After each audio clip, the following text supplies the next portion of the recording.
বাংলাদেশের বাইরে পৃথিবীর বিভিন্ন প্রান্তে যেখান থেকে চ্যানেলে দেখছেন আপনাদের সকলকে সাদর আমন্ত্রণ তৃতীয় মাত্রায় দেখবার জন্য আর সাম্প্রতিক নানা বিষয় নিয়ে কথা বলবার জন্য আমার আজকের অতিথি বাংলাদেশের মহান মুক্তি সংগ্রামের অন্যতম সংগঠক, স্বাধীন বাংলা ছাত্র সংগ্রাম পরিষদ নেতা এবং মুক্তিযুদ্ধের সময়কালে বা তার পূর্বে স্বাধীন বাংলা ছাত্র সংগ্রাম পরিষদের যতগুলো সভা হচ্ছে সেই সব সভায় যিনি সভাপতিত্ব করবার সৌভাগ্য অর্জন করেছেন। স্বাধীনোত্তর বাংলাদেশে তিনি জাতীয় সংসদ সদস্য ছিলেন এবং বঙ্গবন্ধু শেখ মুজিবুর রহমানের অত্যন্ত ঘনিষ্ঠজন।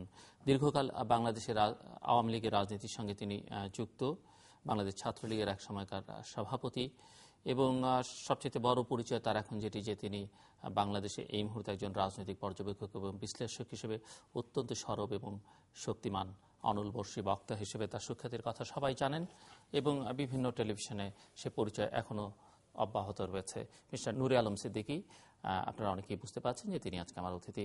স্বাগত আপনাকে মিস্টার সিদ্দিকী। ধন্যবাদ। যে প্রসঙ্গ দিয়ে আলোচনাটা শুরু করতে চাই যে গত পরশুদিন প্রধানমন্ত্রী নিউ ইয়র্কে সংবাদ সম্মেলনে বলেছেন যে মধ্যবর্তী নির্বাচনের কোনো সম্ভাবনা নেই, অর্থাৎ এক কথায় তিনি সেই সম্ভাবনাকে উড়িয়ে দিয়েছেন বা নাকচ করে দিয়েছেন। প্রধান বিরোধী দল যদিও তারা বলছেন যে মধ্যবর্তী নির্বাচন দিতে হবে এবং পত্রপত্রিকায় যে সংবাদ বেরিয়েছে তাতে যেটি বোঝা যায় যে তারা মোটামুটিভাবে নিশ্চিত এবং কর্মীদের দলের এবং জোটের সবাইকে তৈরি করছেন মধ্যবর্তী এটি নির্বাচনের জন্য। আপনি কি মনে করেন? দেখেন, এই কথাটি সত্যি অনভিপ্রেত, অনাকাঙ্ক্ষিত এবং প্রধানমন্ত্রীর প্রচণ্ড দাম্ভিক মানসিকতার ফলশ্রুতি। আপনার নিশ্চয়ই মনে আছে খায়রুল হক সাহেবের অবজারভেশনকে কেন্দ্র করে তত্ত্বাবধায়ক সরকারের বিভক্তি, এবং আমি আপনার অনুষ্ঠান থেকে বারবার একটি কথা অবাধে উচ্চারণ করেছি যে এই ধরনের সংশোধনী আনতে হবে শাসনতন্ত্রে। শুধু সংসদের সংখ্যাগরিষ্ঠতা বড় নয়, কারণ এটা হচ্ছে মূল নীতির একটা অংশ। যখন নির্বাচনে অংশ নিয়েছিলেন 2008 সালে, নির্বাচনী ইশতেহারে, দলীয় কর্মসূচিতে, বক্তৃতা, বিবৃতিতে কোথাও নির্বাচিত হলে তত্ত্বাবধায়ক সরকার পদ্ধতি বিলুপ্ত হয়ে যাবে এ কথাটি বলা ছিল না। যাই হোক, অবজারভেশনের 16 মাস পরে যখন তত্ত্বাবধায়ক পদ্ধতিটা বিলুপ্ত হয়ে গেল, তখন স্বয়ং শেখ হাসিনা সহ আওয়ামী লীগের সকলেই এক বাক্যে তারস্বরে চিৎকার করতে লাগবেন শুধুমাত্র সাংবিধানিক ধারাটাকে অব্যাহত রাখার জন্য। যেহেতু সংসদে একটি সংশোধনী এসেছে, ওটা বোধহয় দ্বাদশ সংশোধনী, খুব সম্ভবত তত্ত্বাবধায়ক সরকারের বিলুপ্তিটা না, বিলুপ্তি তো পঞ্চদশ সংশোধনী। তো সেই জায়গাটার মধ্যে তত্ত্বাবধায়ক সরকারের অন্তর্ভুক্ত ত্রয়োদশ সংশোধনীর মাধ্যমে। হ্যাঁ, তত্ত্বাবধায়ক সরকার এসেছিল ত্রয়োদশ সংশোধনীর মাধ্যমে। হ্যাঁ, তবে বিলুপ্তিটা পঞ্চদশ সংশোধনীর মাধ্যমে। তো এই ধারাবাহিকতাটাকে অক্ষুণ্ণ রাখার জন্য আমরা একটা নির্বাচন করছি। নির্বাচনের পরপরই বৈঠক হতে পারে, সমঝোতা হতে পারে, আলোচনা হতে পারে এবং একটি সমগ্র দেশের রাজনৈতিক সকল মতামতকে একীভূত করে যে কোনো সময় আরেকটি নির্বাচন হতে পারে। দেখেন, 5ই জানুয়ারি নির্বাচন সম্পর্কে দেশে বিদেশে এখন পর্যন্ত নিষ্কলুষতা পায় নাই। এখন পর্যন্ত এর নিরপেক্ষতা নিয়ে এবং অংশীদারিত্ব নিয়ে বিশ্ব এবং বাংলাদেশ জনগণ সংশয় বিমুক্ত নয়। 153 জন সদস্য বিনা প্রতিদ্বন্দ্বিতায় নির্বাচিত। তখন যারা প্রশাসনে ছিলেন, যারা বিভিন্ন কর্মসংস্থানে যুক্ত ছিলেন, নির্বাচনী কমিশন থেকে শুরু করে বেদনাহত চিত্তে বলতে বাধ্য হচ্ছে বিচার ব্যবস্থা পর্যন্ত ওনারা ধরেই দিয়েছিলেন যে শতকরা 5 জন লোকও যদি নির্বাচনী কেন্দ্রে উপস্থিত নাও হয় তাহলেও শেখ হাসিনার সরকার অবধারিত, সুনিশ্চিত। এখানে বিন্দুমাত্র সংশয়, দ্বিধা, দ্বন্দ্বের কোনো অবকাশ নাই। আপনার নিশ্চয়ই মনে আছে মাত্র 9 জন বিরোধী অথবা বিদ্রোহী প্রার্থী বিজয়ী হয়েছেন। মহাজোট থেকে ছুটে গিয়ে হোসেন মোহাম্মদ এরশাদ, উনি কি এখনো মানুষ বুঝে না? উনি বিরোধী দল, উনি মহাজোট, উনি কি? এটা মানুষের কাছে স্পষ্ট নয়। সম্ভবত একটা অনন্য সাধারণ সঞ্চালক হিসেবে আপনিও নিঃসংকোচিত নন। তারপরের থেকেই আস্তে আস্তে সুর বদলাতে লাগলো। এখানে আমি আপনাকে একটা কথা বলতে চাই যে এইটার পেছনে শেখ হাসিনার এই দাম্ভিকতা, শেখ হাসিনার এই পরাহিংসতার কথা, শেখ হাসিনার এই উচ্চাভিলাষ, শেখ হাসিনা আমৃত্যু ক্ষমতায় থাকার যে স্বপ্ন দেখছেন, স্বপ্নিক জগতে তিনি বসবাস করছেন, এটি সবকিছুর পেছনেই কিন্তু অবদান খালেদা জিয়ার। খালেদা জিয়া নিরবিচ্ছিন্নভাবে সংসদ বর্জন করেছেন। খালেদা জিয়া সেটি তো বিগত টার্মে এতেই তো সুযোগ পেয়ে গেল, এতেই তো সুযোগ পেয়ে গেল। প্রতিটি ইস্যুর মধ্যে যদি একটা প্রতিবাদ থাকতো, একটা প্রতিরোধ থাকতো, সংসদ যদি কার্যকারী থাকতো, তাহলে এই তত্ত্বাবধায়ক সরকারের বিধানটি আস্ত মানে সরিয়ে দেওয়ার সুযোগটি আসত কিনা আমার সন্দেহ আছে। দেখেন, আমি সংসদীয় দলে সংসদে যখন ছিলাম, একার প্রতিবাদেও কোনো জিনিস থামে না, কিন্তু একটা বাঁধ সামনে দাঁড়ায়। বঙ্গবন্ধুর মতো ব্যক্তিত্ব যখন চতুর্থ সংশোধনীর মাধ্যমে গণতান্ত্রিক পথ পরিক্রমণের থেকে একদলীয় শাসন ব্যবস্থা অর্থাৎ বাকশালে গেলেন, তখনও তো সংসদের মধ্যে একটা প্রতিবাদ হয়েছিল। জেনারেল উসমানী সাহেব, আমি তাকে বিদগ্ধ চিত্তে শ্রদ্ধা জানাই আজকে, তিনি মাত্র 3টি সেন্টেন্স বলেছিলেন, I joined with Sheikh Mujibur Rahman, I am leaving Mujibur Rahman Khan, thank you very much members of the parliament. এই 3টি কথা বিশ্লেষণ করবে 3টি বড় বড় নিবন্ধ হয়ে যায়। আর আমি তো জানেন, মাথা তুলে মেরুদণ্ড খাড়া করে অকুত ভয়ে যিনি আমাকে সন্তানের চাইতে বেশি ভালোবাসতেন, তার সামনে দাঁড়িয়ে প্রতিবাদ করেছি।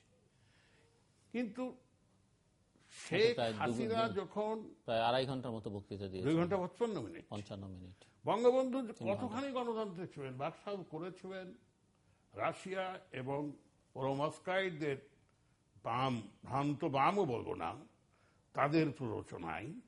কিন্তু তখনও তার মননশীলতা, তার মানসিকতা, তার চিন্তা চেতনা, তার হৃদয়ের বিস্তৃত ক্যানভাসে গণতান্ত্রিক মূল্যবোধ কতখানি প্রকট হবে, এই সুযোগ আমি গ্রহণ করতে পেরেছিলাম। একটা ধমক দিবেই তো আমি বসে যেতাম। কথাটা ঠিক কিনা? এখন কি সংসদে সেই সুযোগ আছে? গত সেপ্টেম্বরের 18 তারিখে আপনি চেয়ে দেখুন, জাস্টিসদের ইমপিচমেন্ট অর্থাৎ অভিশংসন বিলটি পাস হয়েছে। কেউ কেউ মিনমিন করে মৃদু সুরে, সেটা শুনতে গেলে কানের মধ্যে আমার মনে হয় টেলিস্কোপ লাগানো লাগবে, একটু প্রতিবাদ করেছেন বলে আমি এসে শুনেছি দেশে এসে। কিন্তু পৃথিবীর মধ্যে বিরল একটা নোট অফ ডিসেন্টও পড়ে নাই। সর্বসম্মতভাবে অভিশংসন আইনটি পাস হয়ে গেল। এটাতে কি বোঝায়? এটা শুধু শেখ হাসিনা একচ্ছত্র আধিপত্য, তার ইশারাই সংসদ সদস্যরা, শাসনতন্ত্র, বিরোধী দল এমনকি স্বতন্ত্র সদস্যরা তার ইশারাকে উপেক্ষা করতে পারেন না, এটা প্রতিষ্ঠিত হয়ে গেল। সারা বিশ্ব বুঝল যে বাংলাদেশে গণতন্ত্রের বেশপাত্র নাই। গণতান্ত্রিক নাম ব্যবহার করে পৃথিবীতে এক ব্যক্তির শাসন এত প্রকট, এত বিবিধ স্বরূপে পৃথিবীর কোথাও প্রতিভাত হয়েছে বলে আমার মনে হয় না। এইটার কারণ আমি বিএনপিকে বলবো এই কারণেই, তাদের নিস্পৃহতা, তাদের নিষ্ক্রিয়তা, স্পেশালি 5ই জানুয়ারি নির্বাচনের পরে, 5ই জানুয়ারি নির্বাচনের আগেও 29শে ডিসেম্বর তার মার্চ ফর ডেমোক্রেসি। দেখেন, আমি রেখে ঢেকে কথা বলতে চাই, কারণ কূটনৈতিক প্রভাবের কথা এত প্রকাশ্যে বলা অনৈতিক ও রাজনৈতিক। যারা যারা বিএনপিকে একটু হলেও সমর্থন করেছিলেন বা সহানুভূতিশীল ছিলেন, তারা ভাবতেও পারেন নাই যে বিএনপি সাংগঠনিকভাবে এতখানি দুর্বল। তাদের সাংগঠনিক শক্তি কর্পূরের মতো উবে গেছে, এটা কেউ বুঝতে পারে নাই। মার্চ ফর ডেমোক্রেসির ব্যর্থতা তাদেরকেও নিস্পৃহ করে দেয়। তাদেরও উৎসাহ উদ্দীপনা, এই যারা বাংলাদেশে এসেছিলেন, ব্রিক থেকে শুরু করে, মাহিব্যাম থেকে শুরু করে, এমনকি আপনি জানেন হোয়াইট হাউসের মুখপাত্র সরাসরি বিবৃতি দিয়েছেন, অফিসিয়ালি স্টেটমেন্ট করেছেন যে সর্বদলের অংশগ্রহণিত্ব ছাড়া কোন নির্বাচন ওয়াশিংটন মেনে নেবে না। আপনি আমার সঙ্গে একমত?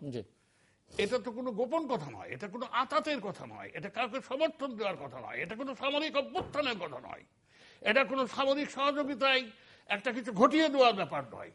এটি তারা মনে করেছে গণতন্ত্রকে স্থিতিশীল করতে হবে, গণতন্ত্রকে দীর্ঘজীবী করতে হবে, গণতন্ত্রকে প্রতিষ্ঠিত করতে হবে, গণতন্ত্রের মননশীলতাকে, গণতান্ত্রিক পরিবেশটাকে যদি এদেশে বাঁচিয়ে না রাখা যায়, তাইলে সন্ত্রাস এবং জঙ্গিবাদের জন্ম হবে। সন্ত্রাস এবং জঙ্গিবাদ সেখানে শক্তিশালী রূপে শিকড় কাটবে। তা এখানে আমি প্রসঙ্গক্রমে একটা কথা বলতে চাই যে সেদিন কর্নেল ওলি একটা বিবৃতিতে বলেছেন যে বিএনপির কাছে আর কোনো প্রেসক্রিপশন নাই। আমি কর্নেল ওলির প্রতি যথাবিহিত সম্মান প্রদর্শন করে বলতে চাই, প্রেসক্রিপশন তো একটাই, শক্তির জবাব পদ্ধতি এবং প্রত্যয় উজ্জীবিত করে, জনগণকে আন্দোলনের সঙ্গে সম্পৃক্ত করে, এক একটি আন্দোলনের সোপান উত্তরণের মধ্য দিয়ে আমরা যেমন সমস্ত জাতিকে একটা মিলনের মোহনা এনে দাঁড় করিয়েছিলাম বঙ্গবন্ধুর নেতৃত্বে, সেইটি অবশ্যই করতে হবে, তার কোনো বিকল্প নাই। কেউ তাদেরকে সে থস্তির মতো সুরের স্পর্শ দিয়ে মস্তদে বসায় দেবে না, সেটি ক্ষমতা তাদের আছে বলে আমার মনে হয় না। যাই হোক, এবং ক্ষমতার তো 5ই জানুয়ারির পরে প্র্যাকটিক্যালি দেখেন এখন দুটো হরতাল করবার চেষ্টা করেছে জামাত, একটা হলো জামাত দুদিন, বিএনপি সাইদির যাবজ্জীবনকে কেন্দ্র করে, আরেকটি হবে এই অভিশংসনকে, সেটি বিএনপি রেখেছে, দারুণভাবে ব্যর্থ হয়েছে। এই ব্যর্থতাও শেখ হাসিনাকে নিউ ইয়র্কের এই বিবৃতি দিতে উৎসাহিত বোধ করেছেন। উনি 182 জনের বিরাট বহর দিয়ে একটা মহাজৌলুসে চলে গেলেন নিউ ইয়র্ক। এটা একটিমাত্রই কারণ। এবং এখানে একটু প্রণিধানযোগ্য যে ভারত তো আমাদের তুলনায় অনেক বড় দেশ, ভারতের মাত্র 70 জন প্রতিনিধি গেছেন, পাকিস্তান থেকে গেছেন 17 জন, আর আমাদের থেকে গেছে 182 জন। তার মানে কি? এটা তার মহাবিজয়। তিনি আমেরিকার বিরুদ্ধে এত উক্তি করেছেন, জাতিসংঘের বিরুদ্ধে উক্তি করেছেন, বিশ্ব ব্যাংকের বিরুদ্ধে উক্তি করেছেন। তিনি এমন কটাক্ষ নাই, ব্যঙ্গ নাই, বিদ্রুপ নাই, তুচ্ছ তাচ্ছিল্য নাই যেটা তিনি আমেরিকার সঙ্গে করেন নাই। এটার পরিণতি কি হবে ভবিষ্যৎ বলে দেবে। হিলারি ক্লিন্টনের সঙ্গে দেখা করেন নাই, বেলারুসের তার মন্ত্রী পরিষদের সদস্যরা বেলারুশের প্রধানমন্ত্রীর সঙ্গে দেখা করার অজুহাতে, এগুলো সন্দেহাতীতভাবে বিনা প্রতিক্রিয়ায় যাবে না, এটা নিশ্চিত করে বলা যায়। যাই হোক, আমি যেটা আপনাকে বলার চেষ্টা করছিলাম যে বিএনপি আর জামাত দুটা ভিন্ন ইস্যুতে হরতাল ডাকবো, সেই হরতালও তাদের ব্যর্থ হল। দেখেন, এই দেশের মানুষ আজ থেকে 43 বছর আগে কামানের গর্জনের সামনে বুক চিতিয়ে দিয়েছে। পৃথিবীর মধ্যে শুধু পৈশাচিক নয়, সবচাইতে সুশৃঙ্খল এবং সবচাইতে শক্তিশালী, সবচাইতে সাহসী সেনাবাহিনীকে শুধু প্রতিরোধ করে নাই, পরাজিত করেছে। সেই জাতি আজকে সব বিষয়ে এরকম গা সওয়া হয়ে গেল কেন? এমন নির্বিকার হয়ে গেল কেন? এমন নিস্তব্ধ হয়ে গেল কেন? এমন নিষ্ক্রিয় হয়ে গেল কেন? কারণ রাজনীতির মধ্যে আজকে জনগণের কোনো স্বার্থ নাই। রাজনীতির মধ্যে আজকে জনগণের রাজনীতি নাই। জনগণের সমস্যার কথা কেউ বলে না। আমি সম্প্রতি একটি লেখনীতে বলেছিলাম যে সারা জাতি আজ ইন্টেনসিভ কেয়ারে রয়েছে। মাননীয় প্রধানমন্ত্রী তার আপনজনদের সামনে কটাক্ষ করে বলছেন, উনি কোথায় আছে? আরে দেশ যখন ইন্টেনসিভ কেয়ারে, আমার রক্তে, আমার চিন্তায়, আমার মননশীলতায়, আমার মানসিকতায় পুরাটাই আমার দেশ। বিদেশে গেলেও আমার নারী পোতায় এদেশের মধ্যে যেমন এদেশের মানুষ ইন্টেনসিভ কেয়ারে থাকবে, আমি সুস্থ থাকতে পারি না, আমি ভালো থাকতে পারি না, আমার ভালো থাকার প্রশ্ন আসে না। আমিও তো ইন্টেনসিভ কেয়ারে, আপনিও তো ইন্টেনসিভ কেয়ারে। তো যাই হোক, উনি আমেরিকায় গিয়েছেন। আমি সেখানে একটি বিশেষ বিষয়ে আপনার দৃষ্টি আকর্ষণ করতে চাই।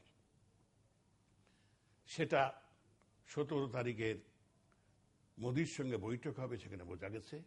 কিন্তু কি বিষয়ে কথা হবে, কি কথা তিনি বলবেন, সেইটার ব্যাপারে ভারতীয় পররাষ্ট্র মন্ত্রণালয় থেকে একটা ব্রিফিং দেওয়া হয়েছে। আপনি নিশ্চয়ই CNN, বিবিসিতে এটা দেখেছেন। সেই ব্রিফিংটি হলো এই যে বঙ্গবন্ধু স্বাধীনতা এনেছেন, বঙ্গবন্ধু স্বাধীনতার স্থপতি, বঙ্গবন্ধু স্বাধীনতার চেতনার মূল উৎস, বঙ্গবন্ধু বাঙালি জাতীয়তাবাদের চেতনার মূর্ত প্রতীক। কিন্তু স্বাধীনতা অর্জনের উপকার হচ্ছে বাংলাদেশ ছাত্রলীগ, পরাধীনতার পক্ষ বিদীর্ণ করার উপকার হচ্ছে বাংলাদেশ ছাত্রলীগ। স্বাধীন বাংলা কেন্দ্র ছাত্র সংগ্রাম পরিষদ বঙ্গবন্ধুর স্বপ্নকে বাস্তবায়িত করেছে, স্বাধীনতার সূর্য তার হাতে এনে উপহার দিয়েছে। সেটা পরে আসছি। তিনি, ভারত আমাদের বন্ধু, আমি ভারত বিদ্বেষী নই। আমি ভারতের মুক্তিযুদ্ধকালীন সাহায্য, 1 কোটি মানুষকে আশ্রয়, আমাদের প্রশিক্ষণ, 70,000 যুবককে প্রশিক্ষণ দেওয়া, তাদেরও প্রায় 7-8 হাজার সৈন্যের বুকে রক্ত বাংলার শ্যামল মাটিকে লাল করেছে। সব কিছুর জন্য আমরা কৃতজ্ঞ। কিন্তু মোদি ভুলে যান কেন? বাংলাদেশ সিকিম নয়, ভুটান নয়, ওই মালদ্বীপ নয়, অঙ্গরাজ্য নয়, যে আমাদের দেশের প্রধানমন্ত্রীকে তিনি নিরাপত্তা দিবেন, সেই ব্যাপারে তিনি তাকে আশ্বস্ত করবেন। আমাদের দেশের সেনাবাহিনীর একটা উদ্যোগ নিচ্ছে তাকে ক্ষমতাচ্যুত করা অথবা তাকে হত্যা করার জন্য, সেখানে তিনি সহযোগিতা করবেন। এখানে আপনি খেয়াল করেছেন কিনা আমি জানি না, দেশের বাইরে যখন ছিলেন, বাংলাদেশের পররাষ্ট্রমন্ত্রী গিয়েছিলেন ভারত, সেখানে নরেন্দ্র মোদীর সঙ্গে তিনি সাক্ষাৎ করেছিলেন, ভারতীয় প্রধানমন্ত্রীর সঙ্গে। ভারতীয় প্রধানমন্ত্রী নাকি বলেছেন, এটা অবশ্য বাংলাদেশ পররাষ্ট্র মন্ত্রণালয়ের বিবৃতি, বঙ্গবন্ধু শেখ মুজিবুর রহমান স্বাধীনতা এনে দিয়েছেন এবং স্বাধীনতা রক্ষা করবেন শেখ হাসিনা, বাংলাদেশকে রক্ষা করেছেন শেখ হাসিনা, শেখ হাসিনা, এবং করবেনও। এইটা আমরা তো মালদ্বীপ না যে ডাকাতি করতে এসে রাষ্ট্রপতিকে সরাই দিল। উনি একটা নেভাল ফ্রিগেট পাঠায়, এটা খুব সম্ভবত মনমোহন সিং এর আমলে, যে একটা ফ্রিগেট পাঠায় উনি ওই ডাকাত দলকে সরাই আবার প্রেসিডেন্টকে অধিষ্ঠিত করবেন। একটা পুলিশের আইজি হঠাৎ করে ঘোষণা করে দেবেন মালদ্বীপে আমি রাষ্ট্রপ্রধান। বাংলাদেশ তাই নয়। বাংলাদেশের এখন 17 কোটি মানুষ, আমাদের মিগ না থাকতে পারে, পারমাণবিক শক্তি না থাকতে পারে, আমরা পারমাণবিক শক্তিধর রাষ্ট্র না হতে পারি, কিন্তু আমাদের প্রতিবেশী এই দক্ষিণ পূর্ব এশিয়ার পরাশক্তি তাদের প্রধানমন্ত্রীকে জানিয়ে দিতে চাই যে শেখ হাসিনা নয় বাংলাদেশের স্বাধীনতা, সার্বভৌমত্ব, বাংলাদেশের অখণ্ডতা, বাংলাদেশের চেতনা, বাংলাদেশের মননশীলতা বাংলাদেশকে রক্ষা করবে। এদেশের 17 কোটি মানুষ তাদের প্রতিটি রক্তবিন্দুতে, এটা মোদির করবে না, মোদির অপেক্ষায় আমরা নয়। আরে মোদির শিবসেনা তো মহাত্মা গান্ধীকে হত্যা করেছিল, করমচাঁদ মহাত্মা গান্ধীকে। মোদি তো নিজে, আমি তো আপনার অনুষ্ঠান থেকে বলছি আমি মোদিকে ঘৃণা করি। সমস্ত বিশ্বে যখন তিনি নন্দিত হবেন, সমস্ত বিশ্ব শর্তহীনভাবে যদি তার নেতৃত্ব মেনে নেয়, ওই গুজরাটের যে 1200 মুসলমানকে পৈশাচিকভাবে নৃশংসতা এই দেশের যুদ্ধ অপরাধীদের মতোই অপরাধ করে তিনি হত্যা করেছেন, আমি জীবনে মনের থেকে তাকে শ্রদ্ধা করব না, আমি তাকে ঘৃণাই করে দেব। আল্লাহর মার দুনিয়ার বাইরে মার্কিন আদালত দেখেন, মার্কিন আদালতে তাকে সমন দিয়ে ফেলেছে এটার উপরে। তা আমি যে কথাটা বলতে চাই সেটা হচ্ছে নীতি এবং আদর্শের রাজনীতি বাংলাদেশে নাই। রাজনীতি আছে, সেই রাজনীতিটার বহু আকাঙ্ক্ষিত আবর্তটাই হচ্ছে, ক্যানভাসটি হচ্ছে ক্ষমতায় থাকা অথবা ক্ষমতায় আসা এবং অর্থ বানানো।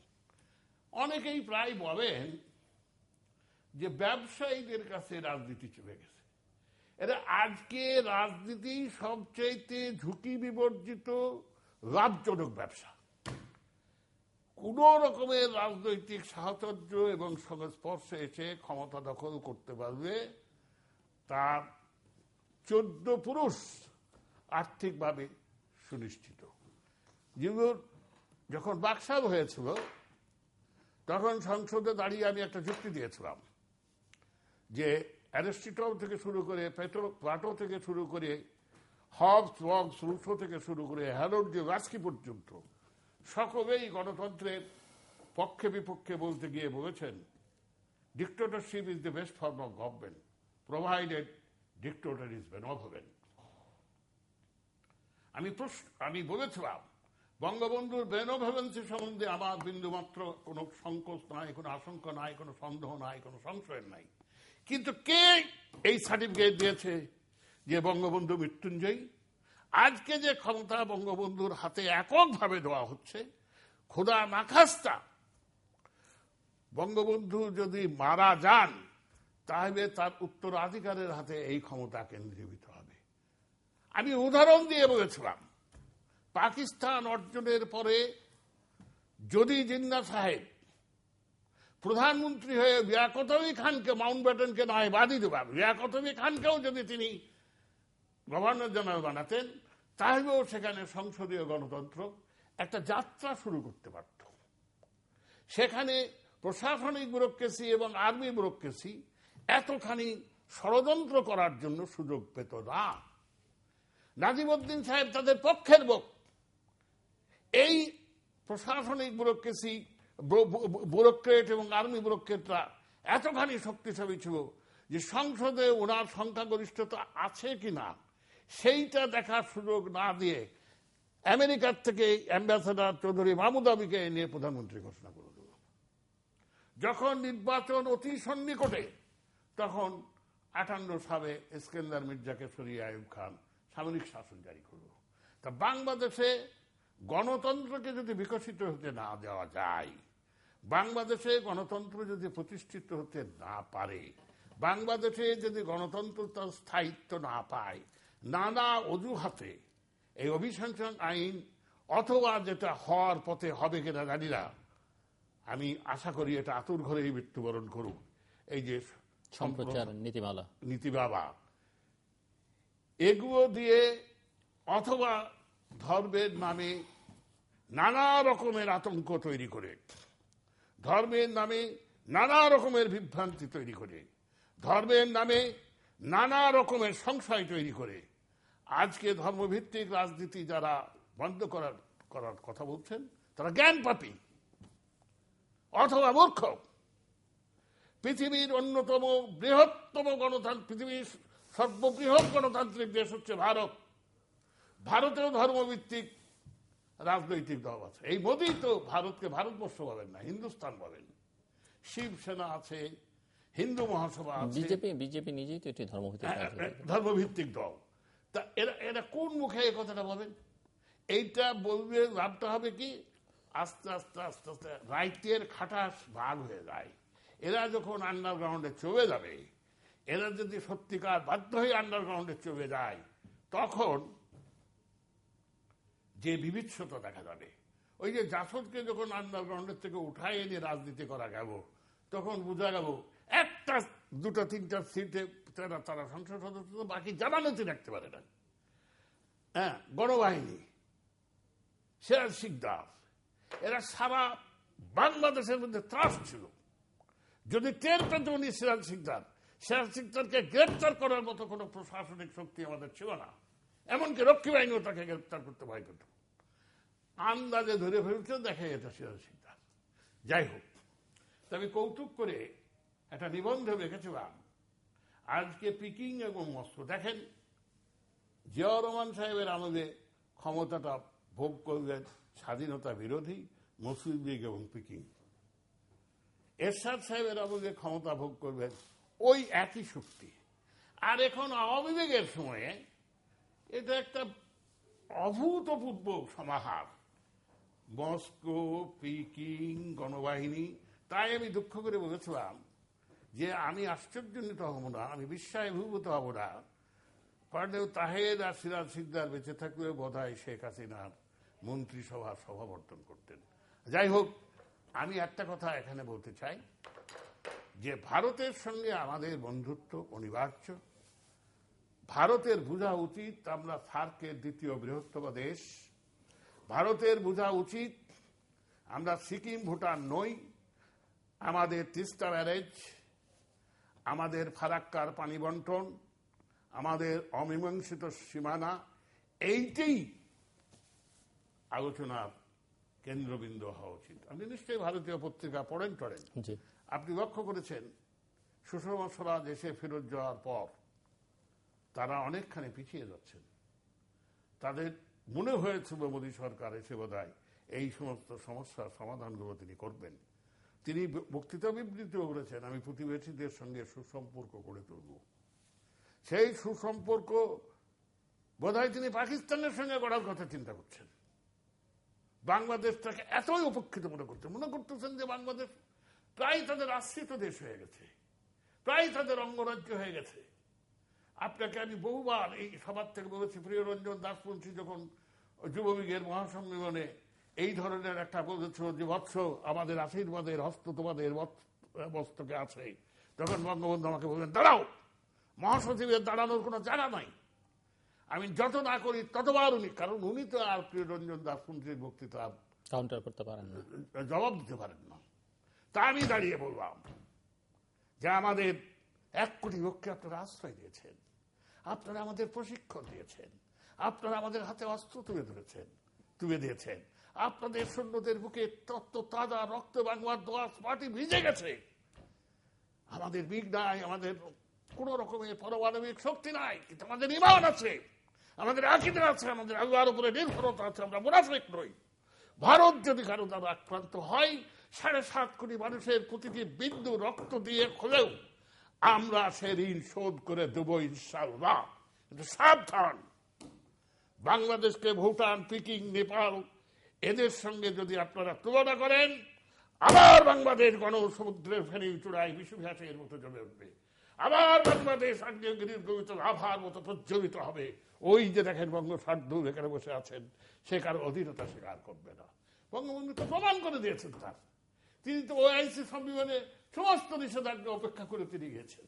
তিনি তো প্রমাণ করে দিয়েছেন নির্ধারিত দিবসের পূর্বে সৈন্য প্রত্যাহার করার জন্য উদাত্ত আহ্বান জানাবেন।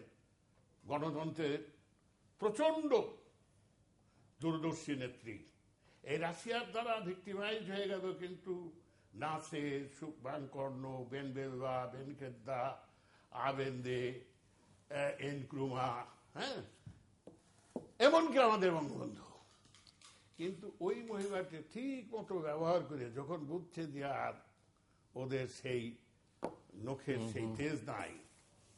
ওরা সমাজতন্ত্রের জন্য সমাজতান্ত্রিক বিপ্লবে বিশ্বাস ছেড়ে দিয়েছে। হয় রাষ্ট্রপতি, না হয় সরকার প্রধান, না হয় সেনা প্রধানকে ফুসলায় ফাসলায় ওরা সমাজতন্ত্র রপ্তানি করতে চাচ্ছে। উনি টাইম মতো কেটে পড়বেন। তা আমার কথা হলো এই যে রাজনীতি করতে গেলে এইগুলো তো ন্যূনতম সততা দরকার। রাজনীতির প্রশ্ন, আন্তর্জাতিক সম্পর্কের প্রশ্ন বলছেন, কিন্তু দেশের ভেতরকার অবস্থাটাকে আমরা যদি দুর্নীতির দিকে তাকাই, আমরা যখন শিক্ষা ব্যবস্থার দিকে তাকাই, শিক্ষা ব্যবস্থার দিকে দেখেন, শিক্ষা ব্যবস্থার দিকে যদি আপনি দেখেন কত বেদনাদায়ক। বলে আমাদের দেশে একটা গল্প আছে, আপনার কোন ছেলেটি সবচেয়ে ভালো, কয় যে গাছের ডগায় বসে মুঠে, মানে যে গাছের ডালে বসে হিসাব করে। তা শিক্ষামন্ত্রীর চাইতে বিনয়ী বিনম্র এই ভদ্রলোকের মতো নাই।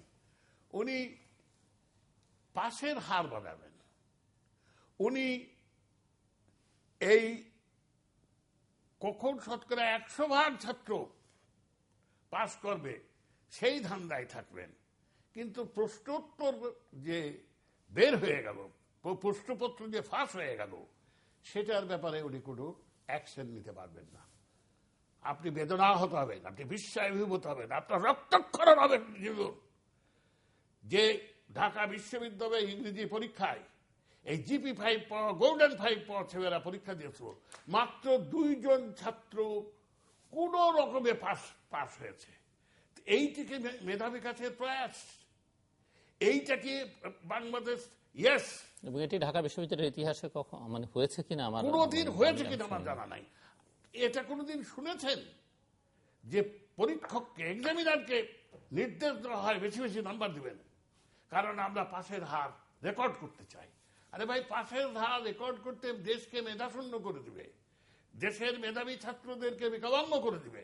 একটা যোগ্য ছাত্র যে সারা জীবন পড়াশোনা করেছে, প্রস্তুত করেছে, প্রশ্নপত্র ফাঁস হওয়ার কারণে সে মোটেই যে লেখাপড়া করে নাই, সেইটার সঙ্গে আমি সেদিন দেখলাম যে ছাত্র এবং অধ্যাপক গ্রেফতার হয়েছে। ওই পরীক্ষায় ঢুকার কিছুক্ষণ আগে ওটা পাস হয়েছে। ছাত্ররা যখন ঢুকছে, যারা ঢুকাইছেন তারা পকেটের মধ্যে ফোন পাঠাইছেন, রাখতে দিয়েছেন, ওর মধ্যে SMS করে করে সব উত্তর আসতেছে, আর উনি লিখতেছেন। এই যে সমস্ত জাতিটাকে বিকলাঙ্গ করা, সমস্ত জাতিটাকে অথপ্য করে দেওয়া, সমস্ত জাতিটাকে মেধাশূন্য করে দেওয়া, যারা আলবদর নাম নিয়ে বাংলাদেশে বুদ্ধিজীবী হত্যা করেছে, এটা তারই মতো একটা জঘন্য পদক্ষেপ। এটার বিচার বিভাগীয় তদন্ত হওয়া উচিত। আমি শেখ হাসিনাকে আজও বলি যে আপনি শূন্য অস্ত্র ঘোরায়েন না। 5ই জানুয়ারি নির্বাচন বিতর্কিত, এটা কোনো সন্দেহ নাই। এই বিতর্ক আপনি ইতিহাসের থেকে মুছে দিতে পারবেন না। আজকে আপনি যতই দম্ভ এবং দাম্ভিকতা দেখান, কিন্তু এখনো সময় আছে। আমার পরিষ্কার মনে আছে 3রা জানুয়ারি রেসকোর্সে কিছুদিন আগে কাজী সিরাজ সাহেব একটা নিবন্ধে প্রতিদিনে লিখেছেন, আমিও উপস্থিত ছিলাম, সাংসদ হিসাবে আমি শপথ নিয়েছি। আমি 70-এর নির্বাচনে ছাত্রলীগের সভাপতি ছিলাম, আমি সংসদ সদস্য ছিলাম না, তবু আমন্ত্রিত অতিথি হিসাবে ওখানে আমি গিয়েছিলাম। তখন কিন্তু স্বাধীন বাংলা কেন্দ্র ছাত্র সংগ্রাম পরিষদ গঠিত হয় নাই। তিনি কি শপথ নেবেন? তিনি শপথ নেবেন, আমি বাংলার এই লক্ষ লক্ষ জনতাকে সাক্ষী রেখে, আল্লাহকে সাক্ষী রেখে বলতে চাই যে যে 6 দফার জন্য বাংলার মানুষ তার বুকে রক্তকে উজাড় করে দেব, কোন প্রাপ্তি, প্রত্যাশা, নির্যাতন, নিগ্রহের কাছে সেই 6 দফার একটা দাড়ি কমা সেমিকমন আমি বিসর্জন দেব না, সেটা তিনি রক্ষা করেছেন। 5ই জানুয়ারির নির্বাচন যত বিতর্কিতই হোক, এই বিশাল সংখ্যক সদস্যকে দিয়ে শেখ হাসিনা যদি রেসকোর্সে দাঁড়ায় তার পিতার পদঙ্ক, তার পিতার আদর্শ, তার পিতার উচ্চারণ, তার পিতার মরণসংহিতা, তার পিতার প্রত্যয়কে সামনে নিয়ে যদি বলতেন, আমি বাংলার মানুষের সঙ্গে সামনে ওয়াদা করছি, অতীতে যা হয়েছে তার আমি বিচার করব এবং বর্তমানে আমি বাংলাদেশ থেকে দুর্নীতি নির্মূল করে দেব, বর্তমানে আমি বাংলাদেশ থেকে অবক্ষয়কে নির্মূল করে দেব। আজকে মূল্যবোধের দারিদ্র দুর্ভিক্ষের আকারে পরিণত হয়েছে। কিন্তু এমন কোন সেক্টর নাই যে সেক্টরে আজকে অবক্ষয় নাই। আজকে ফরমালিন নাই, উনি নিজেই বলে আমি ফরমালিন দিয়ে খালেদা জিয়াকে জীবিত রাখছি। তা সেই জায়গার মধ্যে আমার 3 জনের জন্য 3টা উপদেশ। শেখ হাসিনার জন্য উপদেশ যে খালেদা জিয়ার বিরুদ্ধে শূন্য তলোয়ার ঘোরায় কোনো লাভ নাই, ওই দাম্ভিকতা দেখায় লাভ নাই যে 2019 সালের আগে কোনো নির্বাচন হবে না। আরে কাঁচা খুঁজতে সময় লাগে তো কপাল পুড়তে সময় লাগে না, এটা বহু উদাহরণ পৃথিবীতে আছে, আমি দিতে চাই না। আর আমি খালেদা জিয়াকে বলি আপনি পরনির্ভর হবেন না।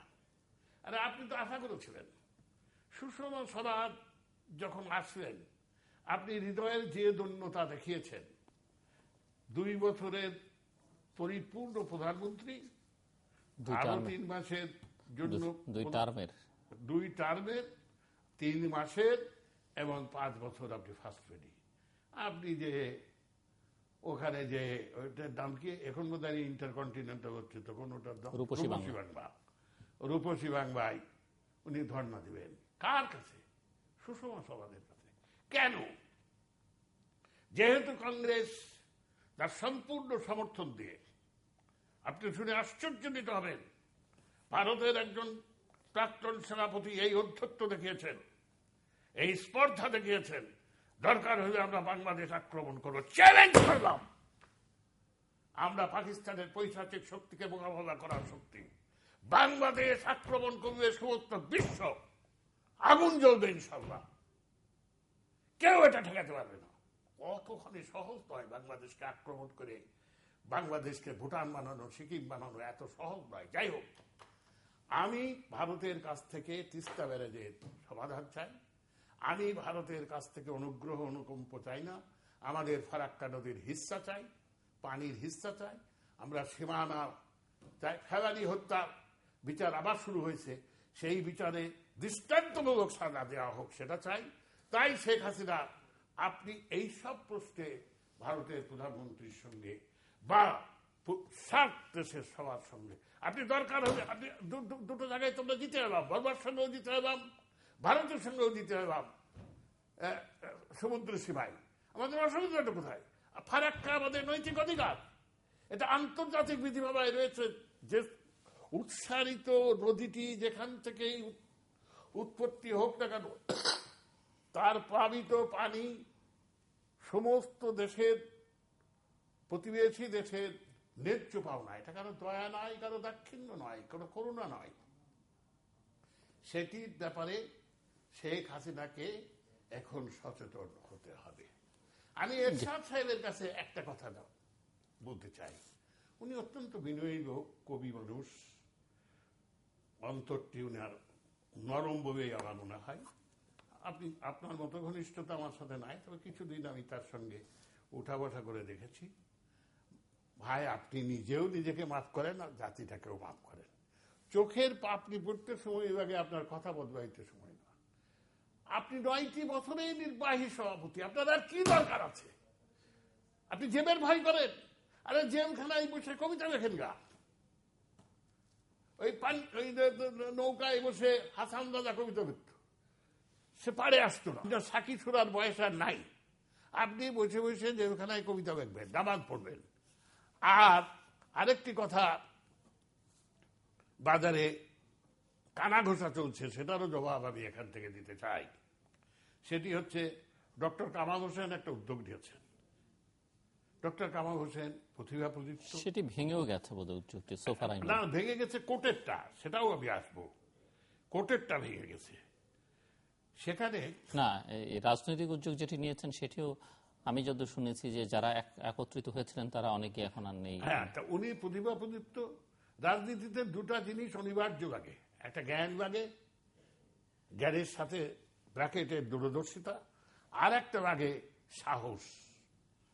ওনার জ্ঞান আছে, বুদ্ধি আছে, উনি শাসনতন্ত্রের প্রণেতা, কিন্তু আমি কখনোই ওনাকে অন্তর থেকে নেতা মানতে পারি না, আমার নেতা মানতে পারি না।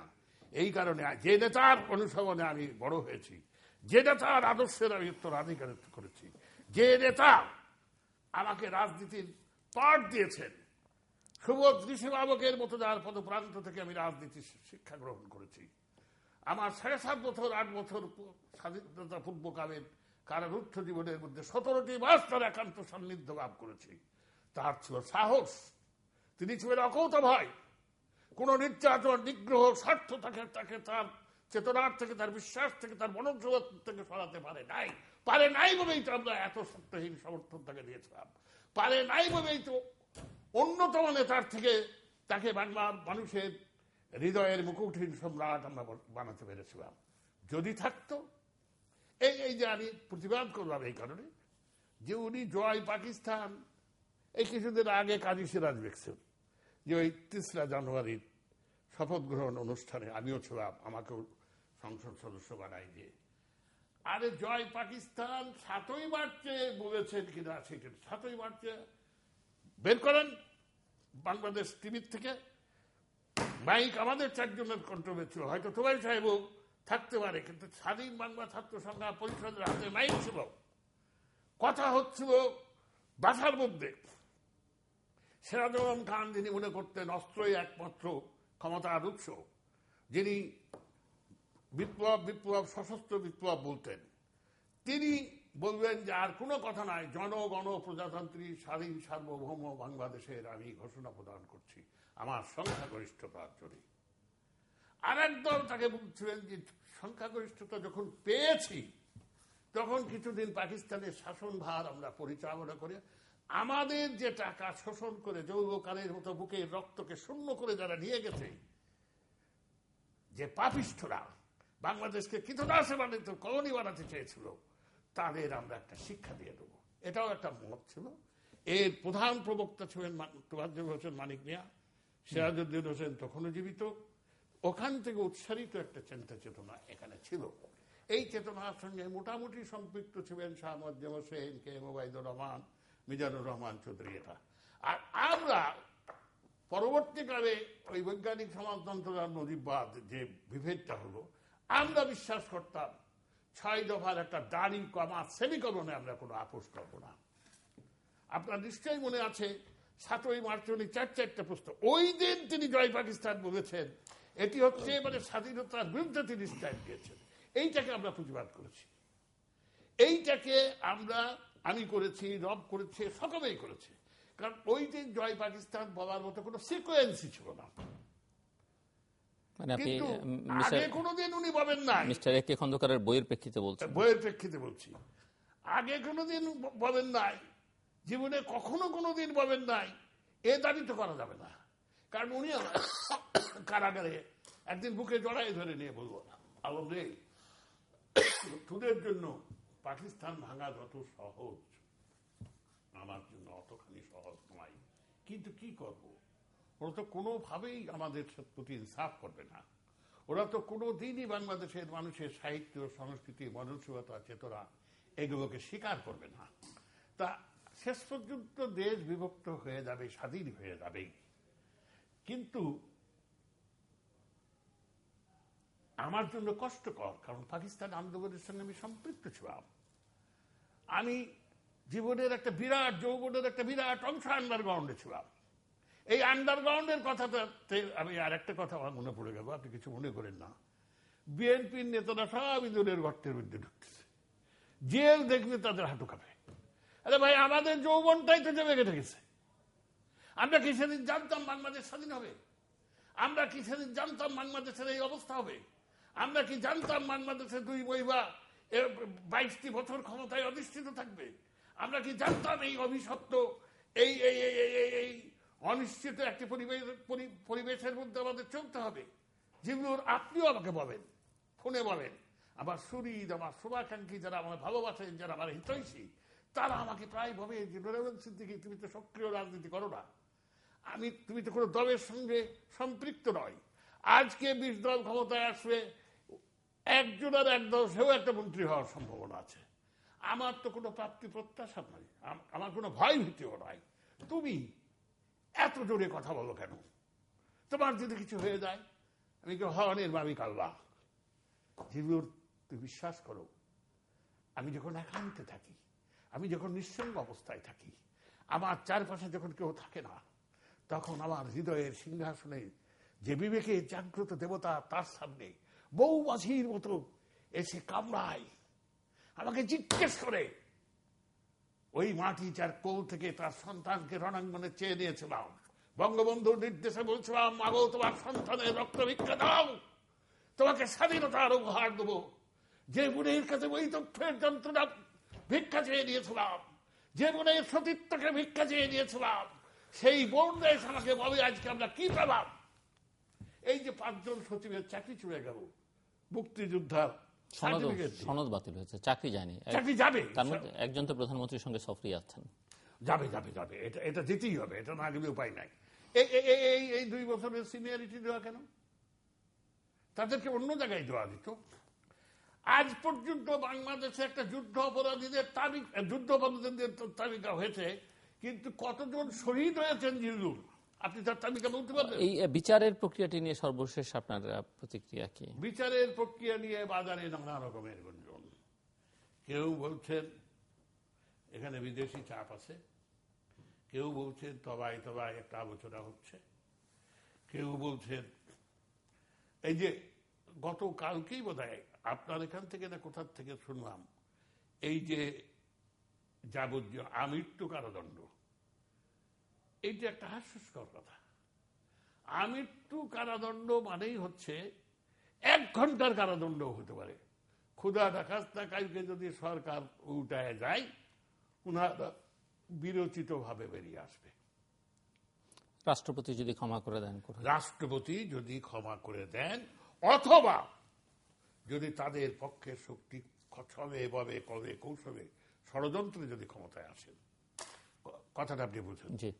তা এই জন্য একটা দাবি উঠেছে দেশে, সেই দাবিটির সঙ্গে আমি একমত যে এই সমস্ত রাষ্ট্রদ্রোহিতার মামলায়, দেশদ্রোহিতার মামলায়, আন্তর্জাতিক ট্রাইব্যুনালে যুদ্ধ অপরাধীদের মামলার ব্যাপারে কোনো অ্যামনেস্টি দেওয়া, কোনো ক্ষমা প্রদর্শন করার শাসনতন্ত্রের 49 অনুচ্ছেদে রাষ্ট্রপতিকে যে ক্ষমতা দেওয়া আছে, সেটাকে অবিলম্বে বাতিল করতে হবে।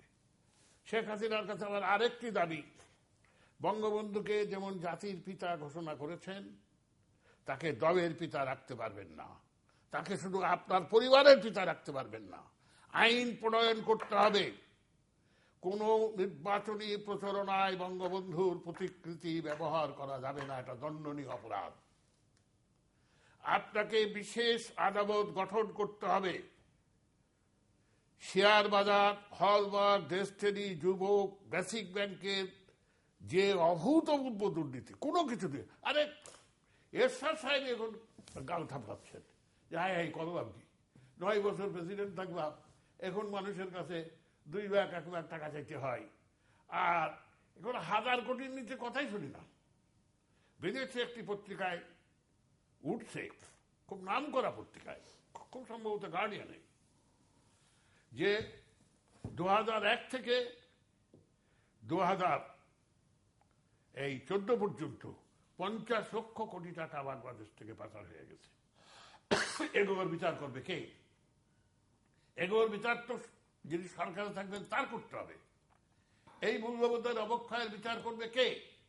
এই ফরমালিন সম্পৃক্ততার বিচার করবে কে?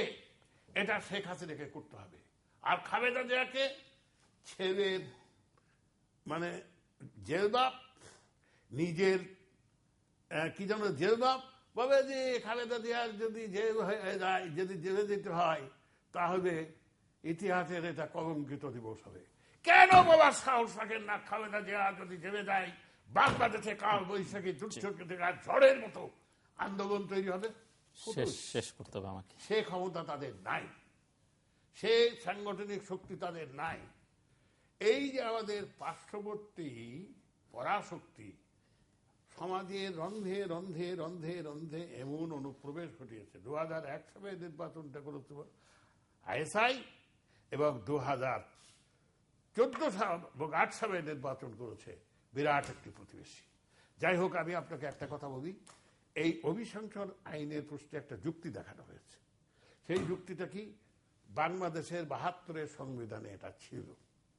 তা 72-এর সংবিধান ভিত্তিক 73-এর নির্বাচনের পরে বাকশাল হওয়ার আগে পর্যন্ত দেশে গণতন্ত্র ছিল, গণতান্ত্রিক নেতাই দেশের সরকারকে নেতৃত্ব দিয়েছেন।